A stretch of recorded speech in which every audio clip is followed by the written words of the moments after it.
Welcome! In this video, we're going to talk about Flixeer Stock Media Library. Stock media consists of professionally shot videos, images, and GIFs that were made for the purpose of being reused and added to various personal or commercial projects. These are typically used as B-roll to provide visual context and improve the flow of your video.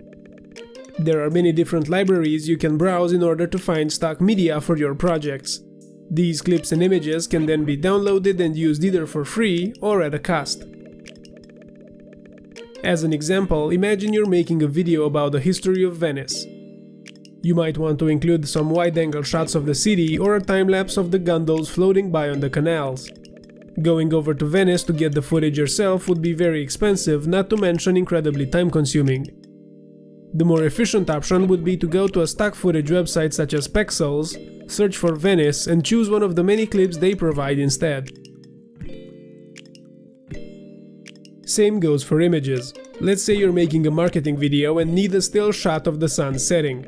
There's no need to go over budget by organizing an expensive photo shoot when there are hundreds of professional photographers making their work available to you on stock image websites such as Unsplash. The only downside to this is that you would normally have to browse through different stock media libraries and purchase or download each item individually. On top of that, trying out different variants and adding them to your project until you find the best one is going to be frustrating and time-consuming. Flixeer gets rid of both issues by allowing you to browse and add stock media to your projects for free straight from the app itself. If you go to the Stock tab on the left, you can choose from 4 of the biggest stock media providers out there: Unsplash, Pixabay, Pexels, and Giphy. Unsplash and Giphy provide images and GIFs respectively. For Pixabay and Pexels, use the filter button to toggle between videos and pictures. If you're looking for something specific, you can use the search bar here to narrow down results based on keywords.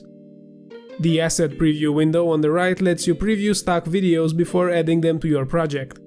You can even toggle full screen or picture-in-picture modes on and off to make it easier. Once you've decided on a video or image, all you have to do is drag and drop it on a timeline to add it to your project. Stock media can be edited just like any other media, so feel free to crop, trim, delete, and resize it as needed in order to make it blend in seamlessly with the rest of your video. Thank you for watching. If you found this video helpful, then please consider giving it a like. If you want to see more videos like this and stay up to date on the latest Flixeer features, subscribe to our YouTube channel and follow us on Facebook and Twitter.